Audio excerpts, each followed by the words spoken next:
अस्सलाम वालेकुम व्यूवर्स। आज मैं बनाने जा रही हूँ चाइनीज़ पकोड़े। बिस्मिल्लाहिर्रहमानिर्रहीम से स्टार्ट करते हैं। और जो इंग्रेडिएंट्स मुझे चाहिए चाइनीज़ पकोड़े बनाने के लिए, उसमें है स्पिनिश यानी कि पालक। ये अपने टेस्ट के हिसाब से जितनी मिकदार में आप बना रहे हैं उसी हिसाब से आप लीजिएगा। और उसके बाद मुझे चाहिए आलू। ये मैंने 3 पोटैटोज़ लिए हैं, इनको जूलियन में काट लिया, अभी पानी में डिप किया कि इनका कलर चेंज ना हो। कैप्सिकम चाहिए, शिमला मिर्च, इसको भी जूलियन में काट लिया है, ये 1.5 शिमला मिर्च है मेरे पास।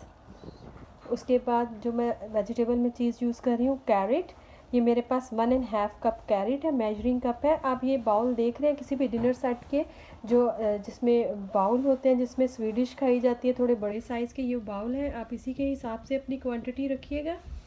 उसके बाद इसमें कैबेज यानी कि बंद गोभी।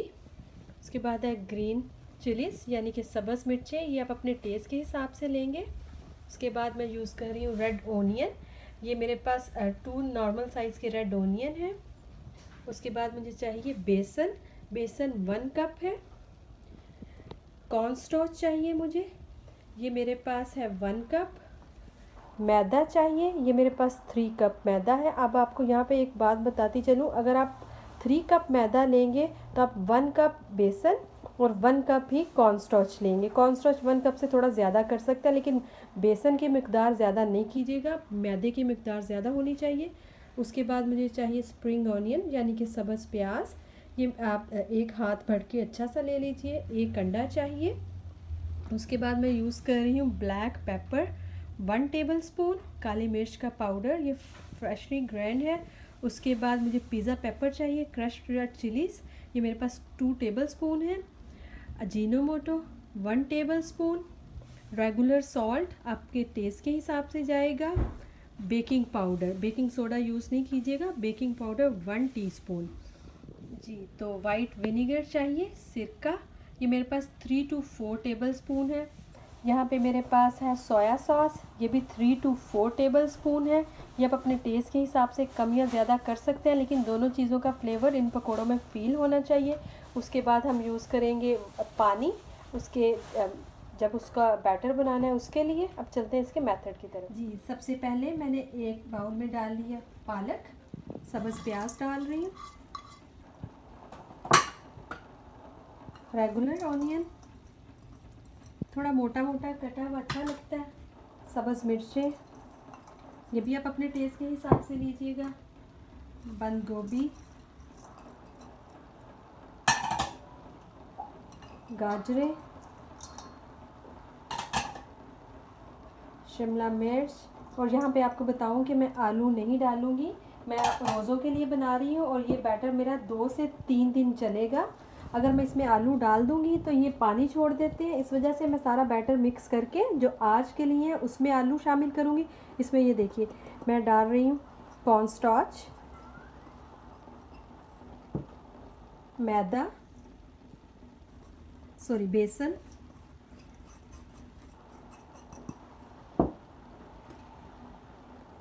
मैदा जी। तो इसमें जा रही हैं crush paper, Ajinomoto, black pepper, baking powder, salt, 2 eggs जाएंगे इसमें, अंडे, जो लोग अंडे नहीं खाना चाहते वो इसको स्किप भी कर सकते हैं, सोया सॉस, सॉल्ट का ध्यान रखिएगा क्योंकि सोया सॉस में भी सॉल्ट होता है और सोया सॉस अच्छी खासी मिकदार में जाता है, विनीगर यानी कि सिरका।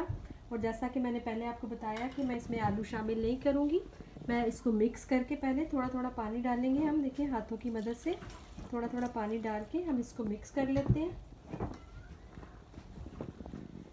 जी। तो देखिए बैटर तैयार हो गया, इनको हाथों की मदद से ही बनाया जाता है। ये देखिए इस तरह से इसकी शक्ल होगी, इसमें आलू शामिल नहीं मैंने किए। और यहाँ पे स्टेज पे ये देखिए जितना मुझे आज के लिए चाहिए वो मैं ये देखिए इस बाउल में निकाल रही हूँ। देखिए जितना मैं आज यूज़ करना चाहती हूँ आप भी इसी तरह कीजिएगा, क्योंकि एवरीडे सारी चीज़ें बनाना ज़रा मुश्किल हो जाता है और हमारे घर पकोड़े तो माशाल्लाह से एवरी डे ही खाते हैं सब, और चाइनीज़ पकोड़े ही पसंद किए जाते हैं। ये मैं आज के लिए रख रही हूँ, और ये वाला जो सा है ये मैं सेव कर लूँगी, इसको अच्छे से कवर करके रख देंगे। और कल जब हमने इसको दोबारा से बनाना है, इसमें हम आलू डाल लेंगे। यहाँ पे देखिए इन पकोड़ों में, ये देखिए मैं ये जो बैटर बन गया, इसमें मैं ये आलू शामिल कर रही हूँ। आलू शामिल करके इसको हाथों की मदद से अच्छा सा मिक्स कर लेते हैं। तो देखिए आलू डालने के बाद इसकी शक्ल बिल्कुल इस तरह से होनी चाहिए।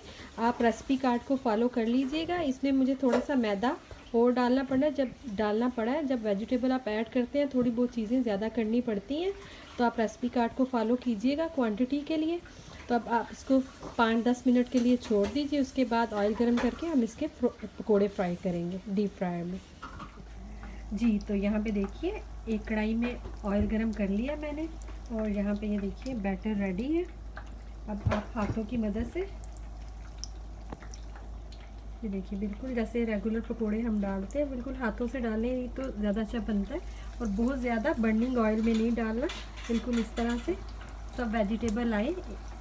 एक पकोड़े में अच्छे से वेजिटेबल सारे आने चाहिए। इस तरह से आप सारे पकोड़े डालते जाइए, और इनको बहुत बर्निंग ऑयल में नहीं बनाना, regular medium to high flame पे बनाना है। ये नहीं कि एकदम से ये बर्न हो जाए। तो ये देखिए एक बैच आपने अच्छे से डाल लेना है, इनको मूव नहीं करना। जैसे ये ऊपर को आने शुरू हो जाएंगे फिर हम इनको मूव करेंगे इस साइड से। जी तो ये देखिए क्योंकि आप थोड़ा थोड़ा करके डालते हैं, तो इस स्टेज पर इनको बहुत ज़्यादा ब्राउन नहीं करना जैसे रेगुलर पकौड़ों का कलर होता है। इस स्टेज पे आप इसको जो आपको लगे कि ब्राउन हो गए हैं उनको ऐसे आप निकालते रहिए, जाली पे निकालिएगा। जैसा मैं पहले भी आपको बता चुकी हूँ अपनी सारी रेसिपीज़ में कि जितनी भी मैं डीप फ्राइड चीज़ें करती हूँ उसको मैं जाली पे निकालती हूँ। जैसे जो आपको पीस लगता है हो गया, उसको आप एक एक करके निकालते जाइएगा।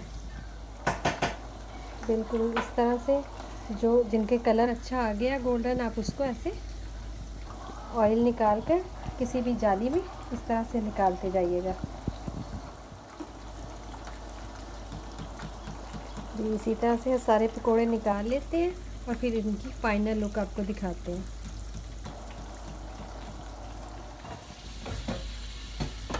जी तो व्यूअर्स लीजिए चाइनीज़ पकोड़े रेडी हैं। आप इसको चिली गार्लिक सॉस के साथ, सब्ज़ चटनी के साथ, जैसे भी चाहें अफ्तार में सर्व कर सकते हैं।